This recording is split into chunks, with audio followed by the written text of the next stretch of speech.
It's Tuesday on Your View. Welcome to the show. I am Morayo Afolabi Brown. As always, I have the ladies. Hello. Hi, Morayo, good morning. Yes, we look different today. We did our makeup to ourselves. TBC had to lock down the makeup room because of the traffic in and out. So all the presenters and news anchors had to do their makeup themselves. So we look slightly unprofessional, but it's okay. It's all good. These are unique circumstances, so we can understand that. Well, how are you doing, Mariam? We haven't seen you this week. Yes, I'm doing fine. And you know, given the circumstances, I've just decided this is our new reality, our new normal, and then just, you know, concentrate on the positives. Right. And in times like this, people are still celebrating birthdays, you know, celebrating in a different way. So I want to use this opportunity. With those are important. Yeah, so there's this particular person who watches our show. He doesn't get to watch it live because of work, but this circumstance allowed him to be at home. Now he can watch us live. It was his birthday yesterday, and his wife asked us to please give a shout out to Elder Bumi Adeleke Olaore. Happy birthday. And, yes, and their daughter's birthday is today, Ellen Olaore. She says usually, birthday. She's also called Angie. She said usually today would have been the day they'll all go out to celebrate, but they're home celebrating, and so I guess watching our show. Best regards to them. Happy birthday. How are you doing, Nyma Akasha Zibiri? She's fine. And in the spirit of birthdays, it was my brother. I actually had just one, the only son of my dad's birthday yesterday, and we celebrated. But today, it's painful that we would have had to paint Lagos red for this person's birthday. Mrs. Toyin Awujola Oyeleke. She's a clearing and forwarding, a freight forwarder, that kind of agent. And she's such a philanthropist. I met her, and I'm privileged to have actually, in this my trying to raise whatever I could, I've met her and I'm just privileged to know her. Already she celebrated her birthday ahead. She went to the old people's home, she's giving, thinking that, you know, what, this will be a difficult time for them to access food. You know, some people just do things and they want to hide about it. Okay, so you are just celebrate her. Happy birthday, Toyin. Okay. Happy birthday. Well, nice. Positive. I'm happy She's that you're turning being the big positive. 42. All your colleagues in this 40. Yes, so all of us in the 1980 region, we're all 40 this year. But yeah, I have to also say a big thank you. I wouldn't mention her name so people don't go and start meeting her, but a lady in church, one of my big sisters in church, sent me, in fact, what she sent me is like gold. She sent me this dried fish, like not the black one, big. Like not the one that looks like you break it and looks like this one that's actually lived. You know, big ones. I had a whole bag of dried fish. I think from Kogi or something. Close. Almost 50. I was like, in fact, I was like, oh my goodness, you have no idea what you gave to me. Thank you so much. I won't mention your name, so people in church start begging for their own. But thank you so much. God bless you. We did it for you yesterday. We did it Kai Kong. I did it Kai Kong. From Lokoja, you know, that's from the confluence itself. Those kind of fishes. When my sister-in-law sends them to me, I still have it. I can use it for a whole year. You eat it, you know you're eating that fish. big one, divide it. I can use it for a whole year. Holy Spirit, God bless. That's money. Anyway, so COVID-19 is still here. We're talking about different things. Today we'll be hearing from the governor of Ekiti State. We found that he's negative, so and we'll just be finding out how he's doing. We'll try to speak to someone from Oyo State, possibly the CPS, I'm sure. And we'll just also open our phone lines to hear how you're coping. We are hearing about e-learning, so we'll be getting somebody very soon to tell us about e-learning, what parents are doing, how you're managing this lockdown, and the overzealous behaviors of some officials who are actually just locking down and not even giving people access, those who are in essential services. So there'll be those gray areas today. Today is the first day, so we'll talk about that a bit later. But first, let's go through the front pages of the newspaper. Stay with us. We'll be right back.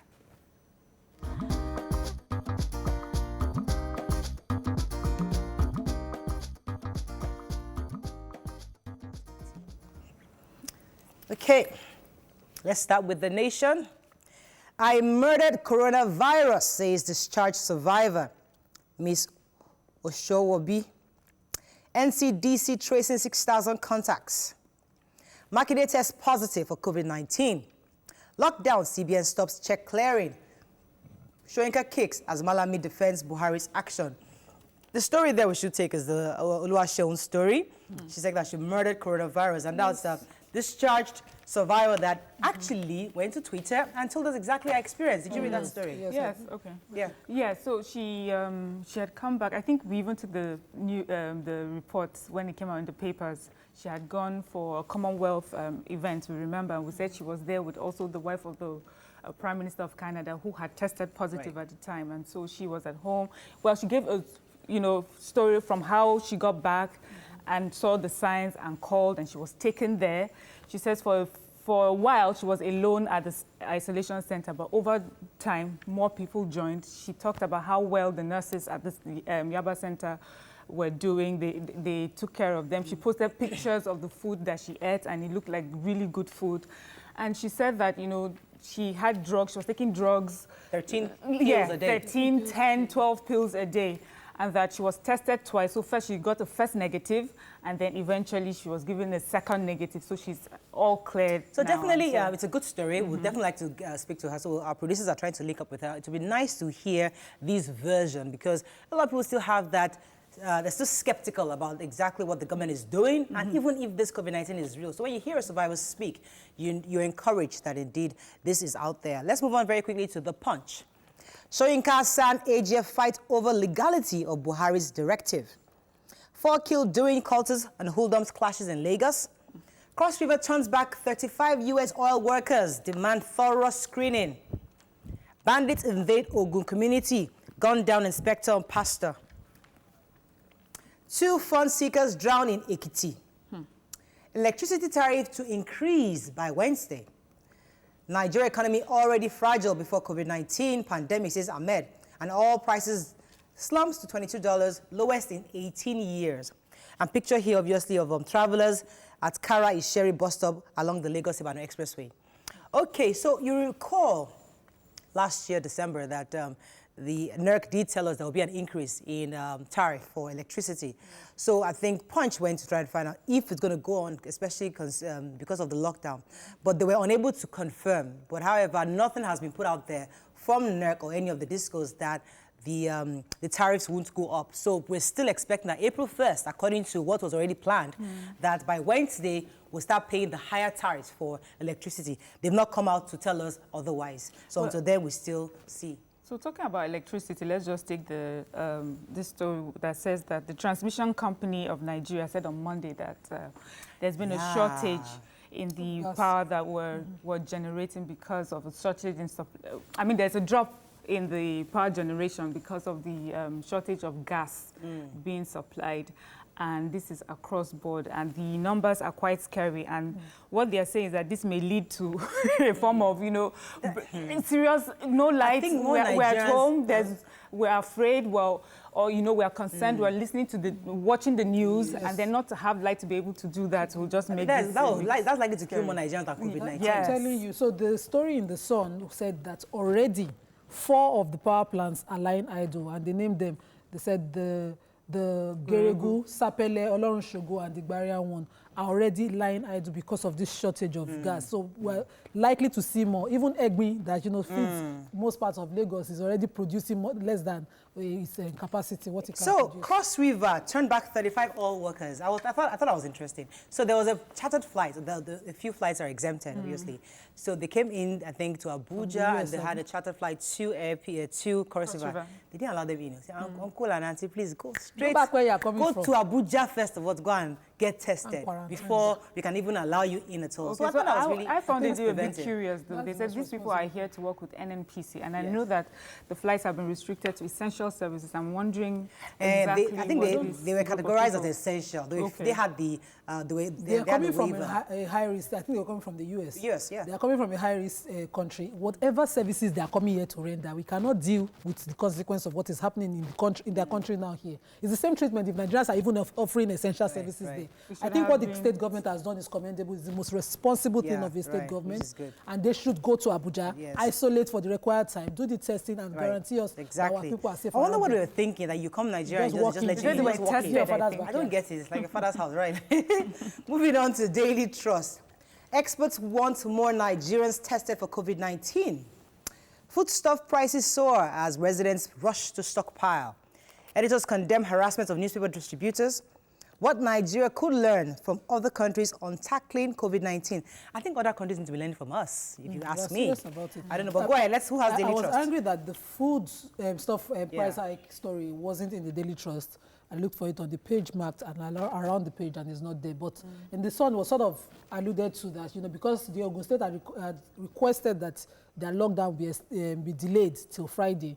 People are rushing to the markets, and of course, because of the high demand, people are increasing prices. I am aware that the bag of local rice now sells for 28,000, and I'm still selling for 21, which I sold in December. So a lot of people are taking advantage of this to the detriment of our people. We should, whatever, as long as you're not incurring losses, sell at the most minimal prices, so that and also our president didn't lock down essentials. Foodstuff are essentials, so people you don't need to do any rush or panic buying. The stores will still be there. A bucket of gari, a paint bucket of gari was 1,200. Something that cannot be more than 600 to 700 per paint. It's not fair. Okay. So what we could have learned from countries who, please tell me, who acted differently. So they talked about countries close to China. I think it was Vietnam and South Korea, and they said one of the reasons why, even though they were so close to the epicenter of this coronavirus at the time, their numbers are quite low, and that was because they started to take measures early, especially in Vietnam. They said that they started testing from December 31st, and so those are the things that we should have done, and self-isolating and staying at home, and just encouraging us that, this is the way to go. And the thing about this time is people would say either you're underperforming, and then in hindsight they'll say, oh, you're underperforming, or you're being too, you're being an alarmist. So I don't think there's really like the best way to get it. Just that let's just do what they've asked us, which is we should stay at home, wash your hands, and all the. I really think Nigeria will get a good report on this afterwards. I really do feel that, because I think so, really because we don't have enough testing. Moving on now to Vanguard. Well, that's true. Vanguard, they have served to my hand this morning. It is serves So the picture story in Vanguard, I'll come back to that, where after 6,000 contacts of 111 confirmed cases, will ensure easy movement of essential commodities, says governors. NAFDAC orders manufacturing of chloroquine for clinical trials. NHRC warns security agents against impunity. Soyinka Falana falls Buhari's restriction order. Lockdown, your ID card is your pass, minister tells journalists. COVID-19, citizens groan beg for palliatives. And the picture story, RCCG donates. Okay, so as I said, let me farabale discuss it, since it has made front page. We don't try to, because Nigerians are always so quick to condemning churches for not participating or getting involved, or complaining or criticizing them for asking for tithes and offerings. Anyway, according to front page of Vanguard, I'll farabale say this, don't rush me, please, with your eyes. RCCG, led by Pastor E.A. Adeboye, according to Vanguard, has sent in relief materials, medical materials, to Lagos State government to support and contain the virus. Please clap for us. Well done. Thank you. It's okay. Okay, any other story? Soyinka and Falana, yes, go ahead. I do not understand why this is the time for legalities, but Professor Wole Soyinka, not a lawyer, certainly not, has questioned the constitutionality of the lockdown ordered by President Buhari in both states. And Falana has said that, yes, as practical as it is, it should have been based on the law which empowers it. And of course, the AGF has also replied that the president did not act hurriedly, did not act out of his own will. He took time and he took the right advice, and he did everything legally. This is based on the Quarantine Act, and it does not clash in any way with Section 305 of our Constitution that only empowers state of emergency during a war, which is what the professor was arguing. Okay, so just to further still on that story, in this day has it that the president signed last night in Abuja, gave legal teeth to his Sunday night directive by signing the COVID-19 Regulations 2020 in accordance with Section 2, 3, and 4 of the Quarantine Act. So he has given legal backing to what he did. So and that law wasn't just passed. It's an old law. It's been since 2004 amended, and it's been, it's a relevant law in our country. Moving on. Presently, we don't even need this drama. Right, moving on to Daily Sun. COVID-19 survivors open up as Nigeria records second death. Editors condemn restriction of newspapers' delivery channel. Blackout looms as 4 power plants collapse over gas shortage. Lockdown, panic buying in Abuja and Lagos. Senators donate 50% of their salary to support fight. It's okay. And Buhari lacks power to shut down states. Basic salary or the entire... Now, you know, at least it's 50%. We're just asking.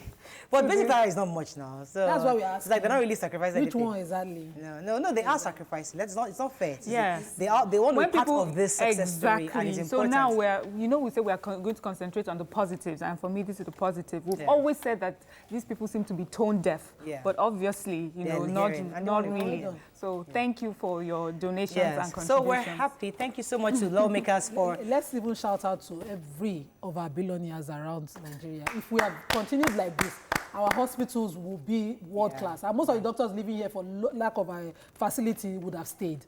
Now every billionaire in this country the one that have not donated is rushing to donate.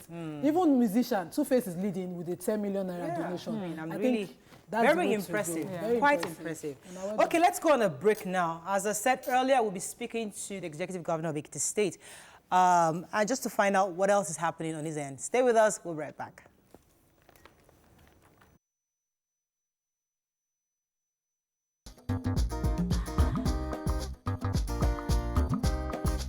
Stay tuned.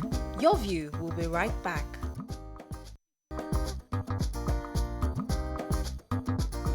Welcome back to Your View. Thanks for staying with us. So we have with us His Excellency, the Executive Governor of Ekiti State, Mr. Fayemi. Good morning there. Are you there?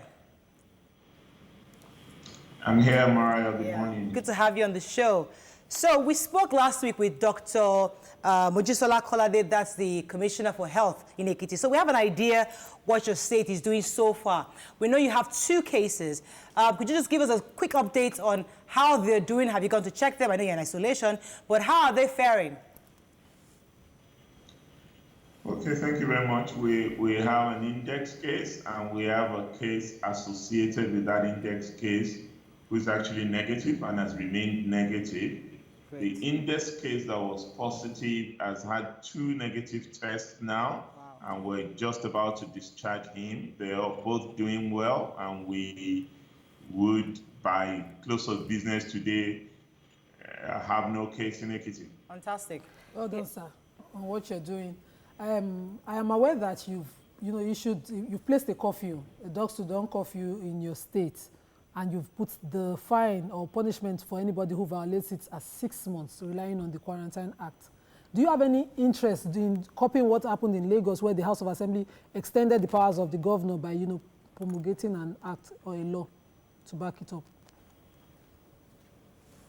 Well, we have issued an executive order, which is adequate for us for now because our House of Assembly is actually on recess. They're on COVID-19 recess. So unless we summon the House of Assembly back, we really do not see any need for that. What we've done is in strict adherence to the Quarantine Act, laws of the Federation 2004, and also is backed by the 1999 Constitution as amended. Right. I'm not a lawyer like you, Nyma, but that's what lawyers that are advising me have said. So the executive order is adequate. Okay, all right.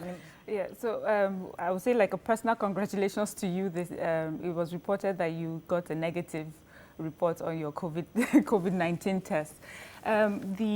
I just want a little clarification on the dusk to dawn curfew that you placed on the state. It says from 7 p.m. to 7 a.m. I'm wondering, am I wrong here? Does that mean that at night till early in the morning and then during the day people are allowed to move around? Please, could you help clarify that for me? Well, 7 p.m. to 7 a.m., no movement. 7 a.m. to 7 p.m. restricted movement. Right. Okay. So you had a negative test. Could you tell us about how the test was carried out? Because we want to know, did they take blood samples? Did you have the saliva swabs? Or what kind of samples were taken, number one? How many days did it take, or how many hours did it take for you to get the test? And tell us about that moment when you were waiting for the results. Well, it wasn't a blood test. It was a nasal swab and a mouth swab or saliva swab. Okay. And it wasn't painful. It was a bit of an irritation, but it wasn't painful. And the duration for me was the problem. I had to wait for 3 days to get the result of my test. What was your blood pressure like? That was unnerving. It was a difficult period. Were you praying and fasting? Pardon me? Were you praying and fasting during that period? While waiting. Well, incidentally, it happens to be Lent, and for Catholics, as you know, we're fasting around this period. Right. So that might have also, I guess, contributed to my negative results. God has been kind to me, but that's not to suggest that those who don't have negative results have no God. Okay, I'll come to you, Nyma. I want to just quickly throw one in, because most of your colleagues, a few of your colleagues have been positive. That's Governor of your state and Governor of Those of us that are commoners, we believe that this COVID-19 is a disease for your class, the elites, the rich, the governors, those of you in power.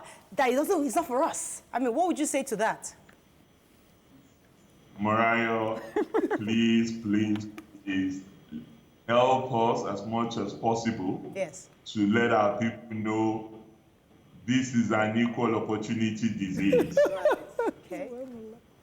Right. It is not for big men alone. Right.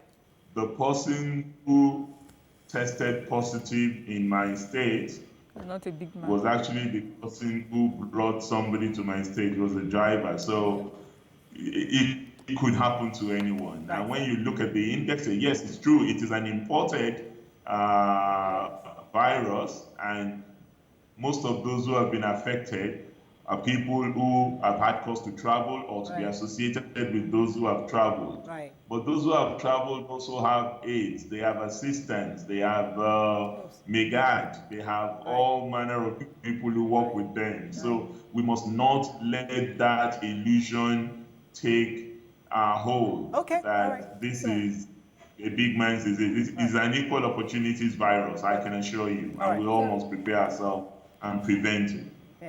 So, since you had your index case within your state, what exactly have you done to improve the health, the hospitals and your disease research in your state, such that testing, isolation, and treatment within your state, what exactly have you done to improve that? Considering that we had Lassa fever before the virus came. Well, we've always had Lassa fever, but we have been fortunate. Ekiti has not had a single case of Lassa fever, even though Ondo next door is quite prevalent with Lassa fever. But to your substantive question about our facilities, well, we have no testing facility here. Testing is something that is largely regulated by the Center for Disease Control, and we do not have any here. Our position in the Nigerian Governors Forum is that the NCDC and the federal government should do everything possible to allow each state to have a testing facility.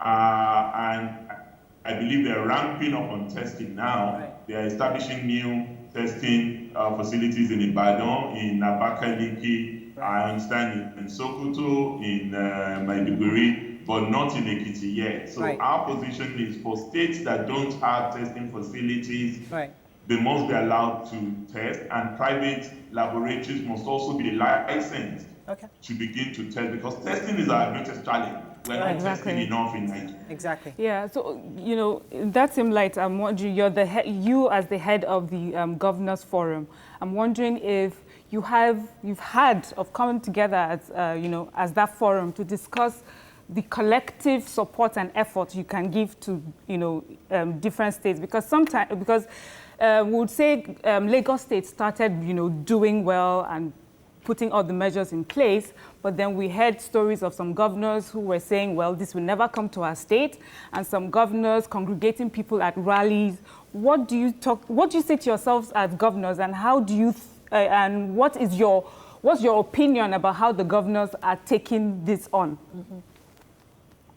Well, I'm at a vantage position to tell you that all governors are doing their best to ensure that their territories, that their jurisdiction over is protected from COVID-19. And steps are being taken in line with the NCDC protocol to ensure that this is happening. Of course, Lagos is better known because Lagos is the state where you have the epicenter of this disease, and more than probably 75% of those affected are from Lagos. So, and you media people are also all in Lagos, so there is a bias towards activities in Lagos. Right. A lot is happening outside Lagos, and we are also meeting. We were in a teleconference on COVID-19 just on Sunday, Right. and 30 of my colleagues were present in that teleconference. Okay. And they all gave an account of Right. what they were doing. Let me the jump in Honorable here. Minister of Health also joined up. Let me jump in here for a second because you're Chairman Governors Forum, and I know you signed a communique to all the governors concerning that transportation of essential goods and services, especially for those giving us food stuff across the state. How is that being implemented? Because we're getting reports that people have been harassed, stopped, some commodities are not getting to various states. What are you doing to ensure that It's the early government... days. We have had... Go ahead. Go ahead, sir. I missed out on that, but I heard what you said about transportation across the state, if that's the question. We have had very fruitful discussions with the Association of Food, Beverages, Pharmaceuticals segment of the Manufacturers Association of Nigeria. And we have jointly developed items like food, drinks, drugs. Okay, we're having network issues right now. With the protocol that would allow... Your Excellency, we're having trouble hearing you at this time. We might have to make a phone call. So I'll have the producers disconnect the Skype and call you so we can speak to you via audio. I think we're having a connection issue. So we're going to commercial break. When we come back, we'll also speak to, I think, one of the commissioners in Oyo State, also the press secretary, actually, to the governor of Oyo State, Governor Makinde, in a moment. Stay with us. We'll be right back.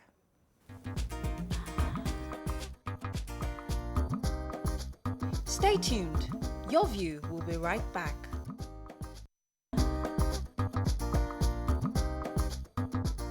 Welcome back to Your View.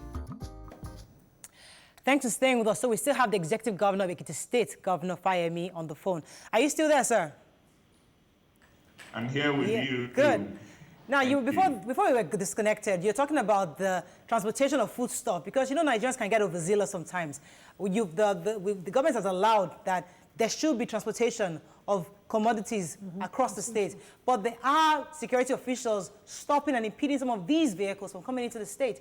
What are you doing to ensure the other governors are taking note of this and ensuring they make sure these commuters have free access to the states?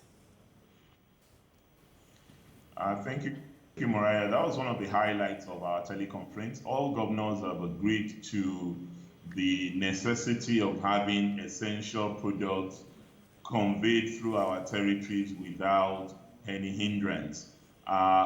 We've entered into an understanding with the Association of Food, Beverages, and Pharmaceutical Producers, which is a section of MAN, the Manufacturers Association of Nigeria, to develop a protocol. And that protocol explicitly suggests to my colleagues how to handle this.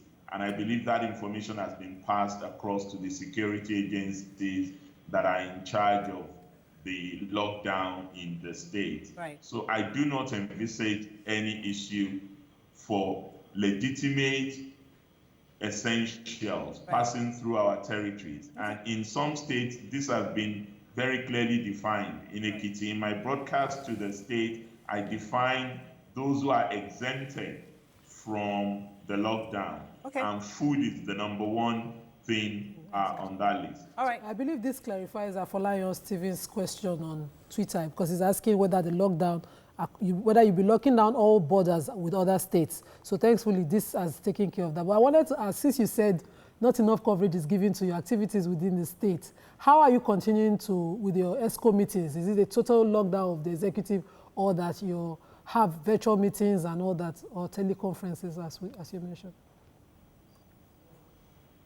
Well, we are respecting social distancing. As you may be aware, although I have tested negative, I am still in isolation for the next 5 days, because I have 14 days to be in isolation. Testing negative does not stop me from doing that, because I have to take another test that would then give me an all clear. So I'm restricted. I'm at home, although in Ekiti. And I've been in communication with my team on telephone, by video conferencing. Zoom has become popular. Those of us who are not aware of Zoom, we now know about Zoom. We know about Microsoft Teams. Right. So there are facilities, technology is helping. Yeah, go ahead. Okay, so personally, for a lot of us, shutting down has helped us, sort of have a, like self-reflection, and you're able to see maybe what you're not doing right personally, and you're thinking going forward, after this is over, this is what I will do for myself. I'm wondering, as the governor of the state, what have you realized that now that, you have less distractions because we're all at home, what do you think Ekiti State needs to do better going forward after this is over? Well, we've always embraced technology in our state, and that's something that we would continue to focus on towards developing a knowledge economy in Ekiti. We're a knowledge-loving people, and this is something that we believe would make us even more attractive over the long term. Personally, I think if you were to direct that question to my wife, she's probably happy that this has happened. She's in isolation too, because she just returned from a trip abroad, and she's been forced into isolation and tested negative as well. Good to know. I guess he will first spend more time at home. All right. Most politicians are on the road a lot, and we're busy. We're good. We're happy that you're home. To stay with family. Okay, let me ask my final question to you, sir, very quickly. Just two quick questions. Your colleagues that have been positive, the Oyo State Governor and Governor El-Rufai, have you reached out to them just to check up on them, number one? And number two, our president finally spoke to us. I would like to hear your views on his speech, because Nigerians still feel like, yes, he spoke to us, great, he has given his directives, but we still need that continuous communication. What do you think? Do you think what he did was conclusive, or do you feel that we still need to hear from our president? Well, I know Nigerians love dapper, handsome presidents, and they love to see him and hear him speak regularly. But if you know President Buhari very well, you will know that when he gives an assignment, he also supports the people by investing a lot of confidence in them to undertake that assignment without micromanaging them. And on this occasion, I know he's given the Presidential Task Force an assignment. It's good that he has come out to speak.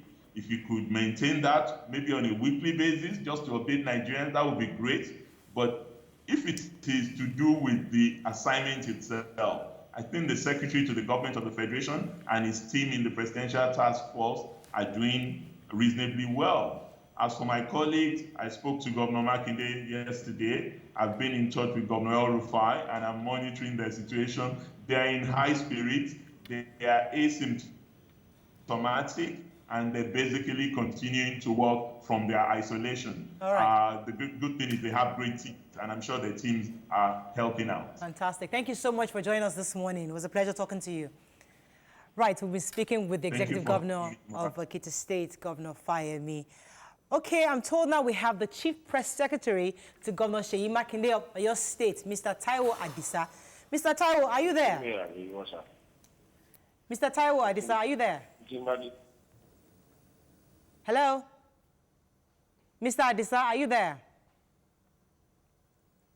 Okay, so whilst we're trying to get him back on the phone, in your view, do you feel that Governor Fayemi actually, I think he's obviously in high spirits, yes, and I'm happy that his wife is negative, because once you hear somebody come from abroad, your antennas go up. Huh? Yes. Are you being isolated? Yes. But it's good to know. But I'm actually more concerned about Governor Makinde of Oyo State, because a lot of people are saying that was it as a result of the rally?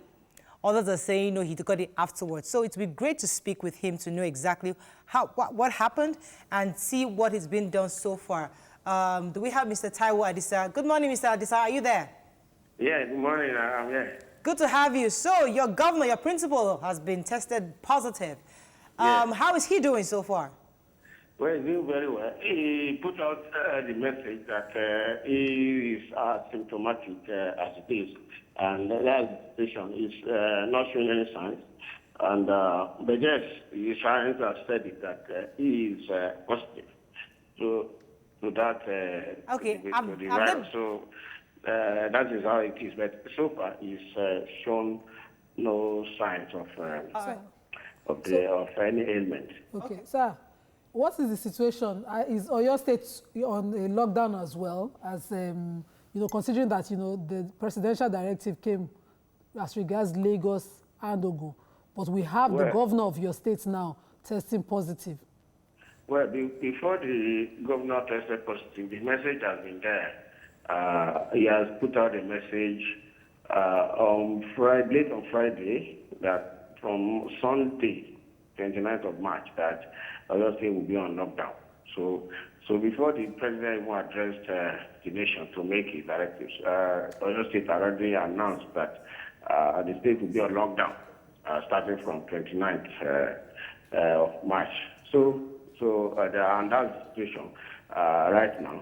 But then there is a window for those who are dealing with essential materials, right. Those selling food and those selling essential products. Drugs is also essential as at this time, as you can't really deal with these two issues without drugs. Right. So he's those selling the pharmacies and some controlled areas that have to do with essentials on. Okay, sir, please, there's so much speculation again about at the time the governor may have contracted the COVID-19. Some people said he may have had it during, got it maybe at the rally or during the rally. And since he tested positive and he's self-isolating, are you contact tracing people who were at the rally? Or what is the definite plan that has gone on since he was tested positive? Or can you tell us categorically if it was after the rally that he contracted COVID-19? Well, let me tell you categorically that there's nothing that has to do with rally. That has to do with his contacting the disease, the virus. Sorry.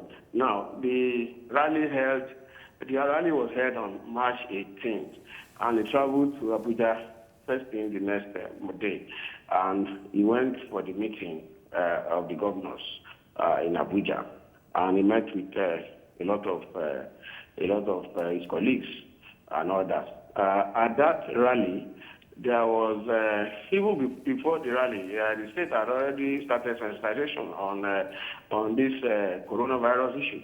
And if you check the tapes of that rally very well, you will hear him even making a sanitizer campaign at that rally. And to practicalize it, every top personality that came for that rally, he made sure that they got hand sanitizers in their pockets. Mr. Taiwo, right from the airport, they got Taiwo, sanitizers, sir. And right at the venue of the rally, they got sanitizer. And he mentioned something. He said, "You people, I hope you have used your sanitizers." That's to tell you that people at that rally were giving sanitizers. Mr. Taiwo, sir. That's nothing to do with the rally. Point taken. Mr. Taiwo, do you agree that rally was totally unnecessary, considering that social distancing is one of the highest way and to curb this? Considering also that hand sanitizers do not necessarily prevent the virus from being transferred, hand washing is most effective. And a state that had already started sensitization on this should have known better than to hold the rally on the 18th of March. Well, let me tell you that as at the time the rally was held, there was no case of coronavirus in Oyo State. What Well, we that were would have doing invited at that time it. was to sensitize the people that, look, when anybody comes from abroad or when you visit people, don't shake hands and use your sanitizers and wash your hands regularly and use sanitizers in case you come across anything. So those are sensitization. As at that time, practically, there was no issue with COVID-19 as at the time we had the rally. But you don't wait until you have issues. The cases that you have now, what is the situation with the 2 cases? Let me also tell you that if you want to stigmatize the campaign, you cannot get far with that because basically, I must tell you, there was no rally in Lagos. And you have 81. There was no rally in Abuja, and you have how many now? There was no rally in UK, and they have so many. There is no rally in the US, and you have how many? There is no rally in Italy, and what are we talking about? Yes. So we cannot start saying that because of politics. I think we should remove politics because of this at all and stop the issue of rally. All right, so we have to let you go, sir. So thank you very much. We have to let you go. But I know that you have 7 cases plus our governor 8 cases in your state. We have 8 cases, yes. We have 10 cases. They have nothing to do with the rally because the people that came for the rally came from all over the places, all over the south. Most of them are tested positive right now. So we understand the part of the rally. The people also came for the rally. The governor just told you that he's going to recall 0 case as at tonight. Okay. Nigerians are concerned about the 10 cases that you have.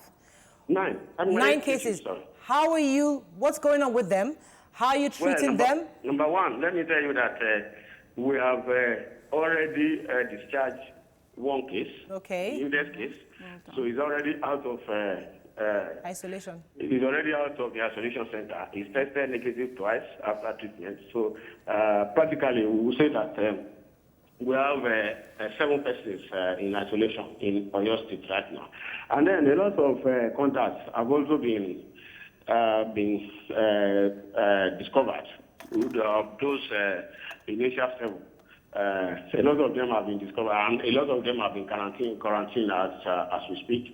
A lot of them have also the samples have also been collected as we speak. So there is. The medical people are doing their job, and they're on top of it. All right. Thank you very much so much for joining us this morning. We'll be speaking with the Chief Press Secretary to Governor Makinde of Oyo State, Nyma and Mariam of Oyo State. Let's go on a break now. When we come back, we'd like to open up our phone lines to families out there. Tell us how you're coping at this time. A lot of people have reported that they're not even getting access to go out.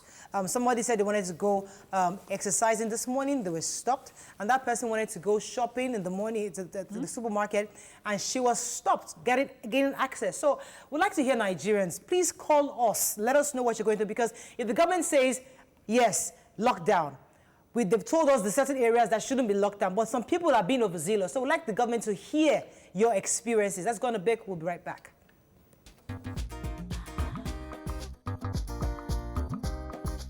Stay tuned. Your View will be right back.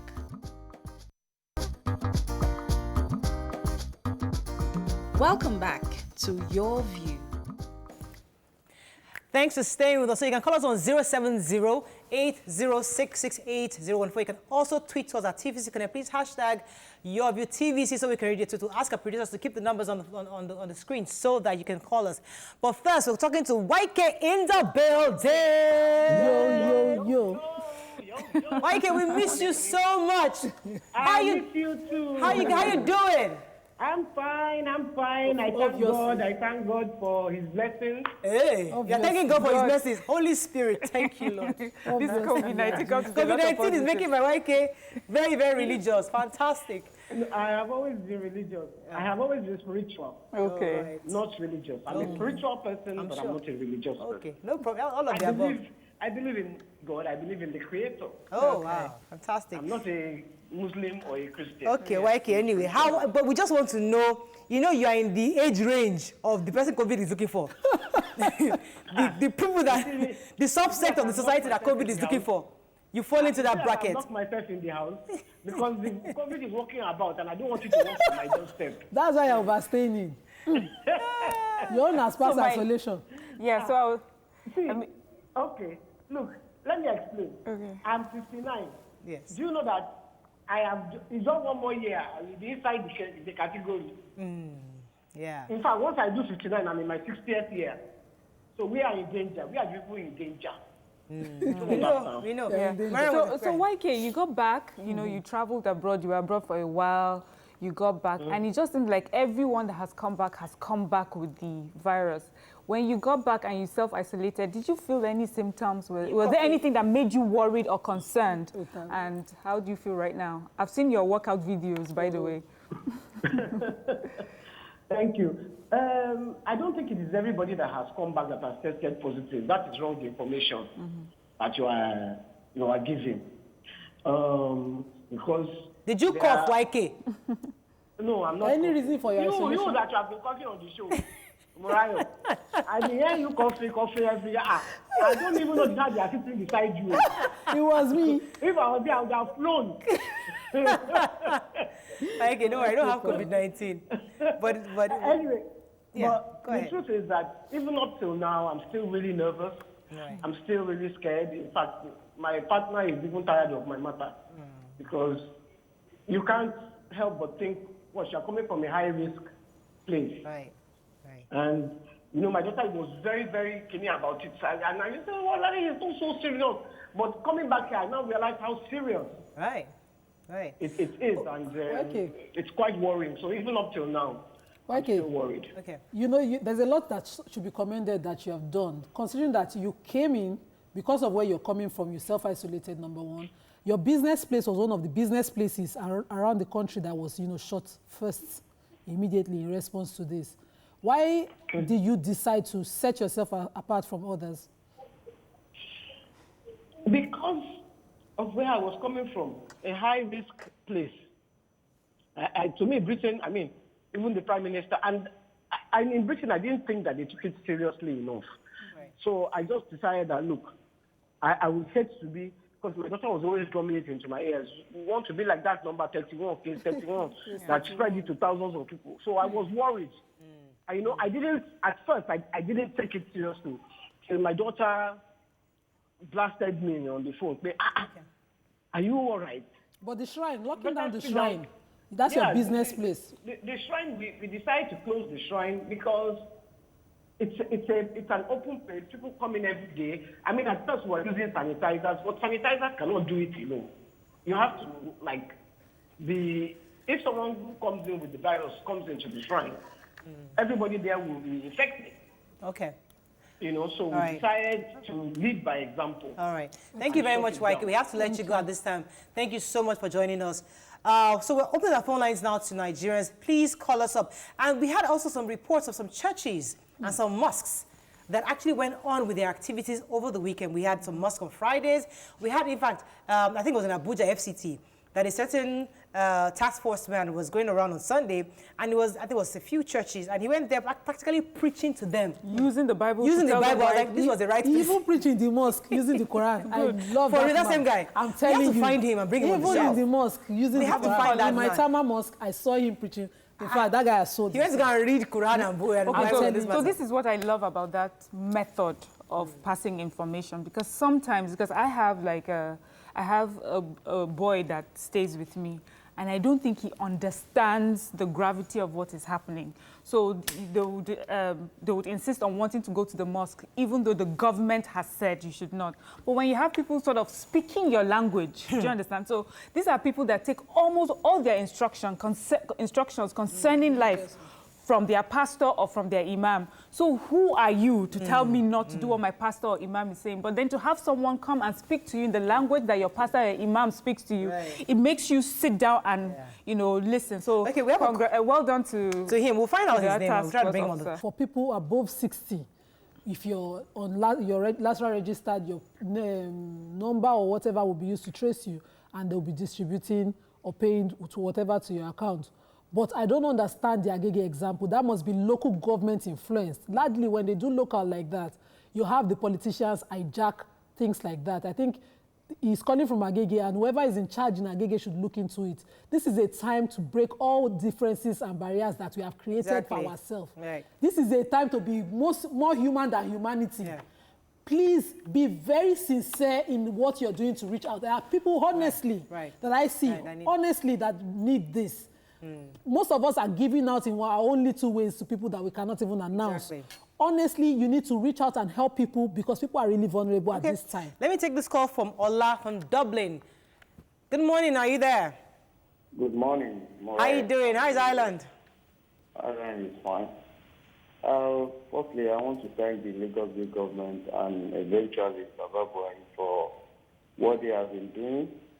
I pray we don't have what we are experiencing in the Europe at the moment in Nigeria because it's going to be too catastrophic. And I appreciate what they are doing, and we pray that the God Almighty help them to save Nigerians. Yes. But lastly, what I want to like to contribute that I think Morayo, you and this your RGGC stuff. I begin because almost every day I watch your program, and yesterday there's a report in the newspaper that you said it's too sensational because it has to do with RGGC. Today, you reported RGGC donating. He was on the front pages. I'm just. It was on the front pages. So that people don't misunderstand you because your association with RGGC. All right, noted. Thank you very much for your comments. Yeah. So, I'd like to talk about religion. When Mariam was talking about the people insisting on going for the congregational prayers. Now, congregational prayers in Islam are compulsorily done closely. So you cannot really have a congregation in Islam for prayers where you're spaced out. So social distancing makes it impossible to have congregational prayers.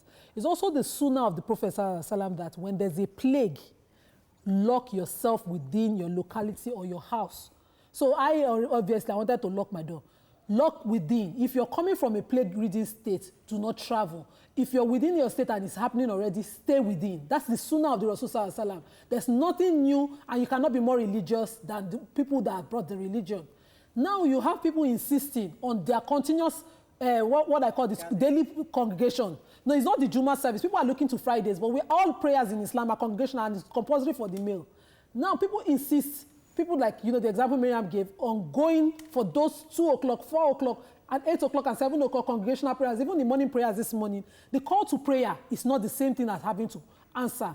Now that there's a plague, yes, the call to prayer would go on, but then it will not say, hurry to success, hurry to prayers. It will say, pray in your various houses. Right. Please, no matter the religion, I don't want to talk about the religion that I'm not, but the one that I am in, I see a lot of people guilty for it. Don't worry. Please, restrict yourself to your houses. Right.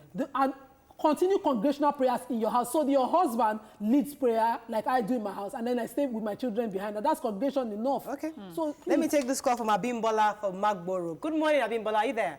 Good morning, I'm there. Thanks for calling. Go ahead, please. The nice job you people are doing there. God bless you all. Thank you, sir. Excuse me, I want to call your attention. Please.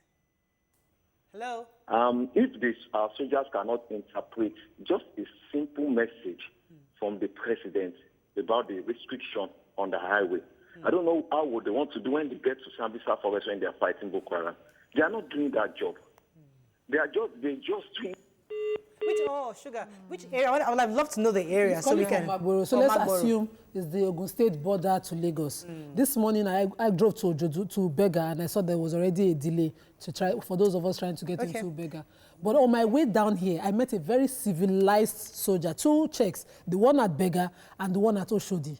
And the one at Oshodi, for you, if you're feeling, there was a lane left that was fast, you can park on that lane, come down, show your ID card, and show an excuse why you must proceed. And the soldier man, once I brought my ID card, he just looked at it, media. I said, media. Then he looked at me, madam, how are you? Fine. And that was all. And that was it for all the people, because I saw medical supplies come down, those coming from the pharmacies around, and they showed the same ID card invoice and what they're doing exactly, and they proceeded. So we need some of those good stories too. And I think another thing where we have, especially when it comes to food, we don't have a lot of people that do the food business with ID cards. So we need our military to be aware that, these are people that are essential services. Food is important. Okay, let me go on a quick break. We'll come back. We'll round up on this. Stay with us. We'll be right back. Stay tuned. Your View will be right back.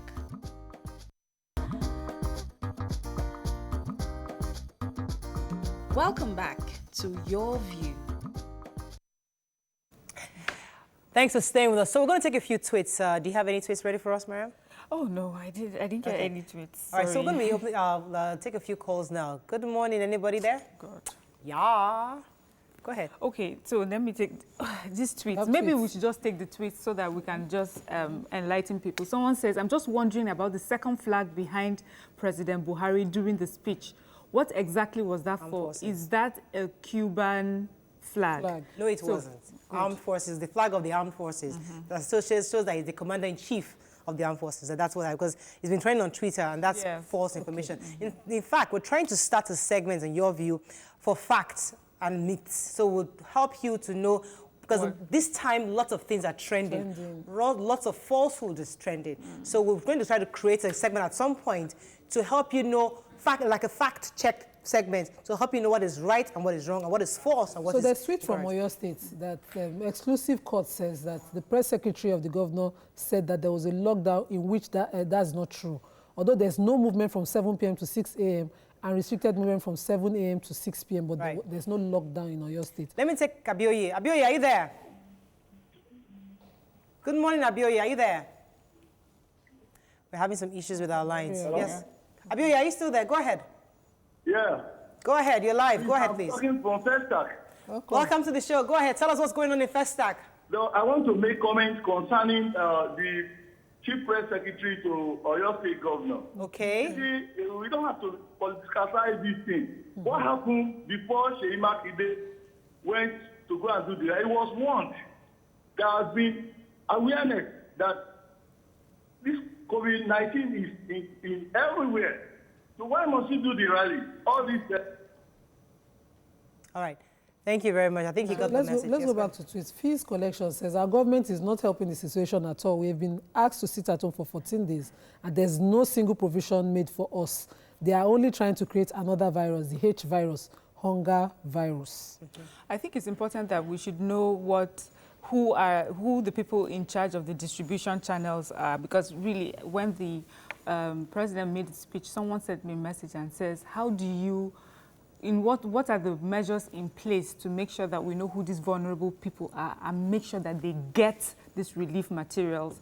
And also, secondly, I know that the government can put a system in place, but it's people that would, bastardize the system. So apart from the system, you're a regular human being, you and I. You have a neighbor and you have 2 bags. And your neighbor doesn't have, please, your human conscience should tell you that you should look out for someone else, especially in these times. You are not going to hoard this rice and then bring it out to sell in the future. Please, I think they should put some marks. Anybody that brings out bags of rice that was meant to help people and starts to sell them should be in very big trouble. Yes, there should be prosecution. I think generally we have that problem in our country of organization, because we see that during elections, we see that general distribution, even go to the markets, are disorganized. So we have that general problem with organizing ourselves. But in this situation, this is where you need the local government involvement. They should have proper systems in place such that they know who the vulnerables are in their communities, and they ensure that these government palliatives get to the right people. If it requires the local government chairman coming out themselves to ensure that the right thing is done, because you see,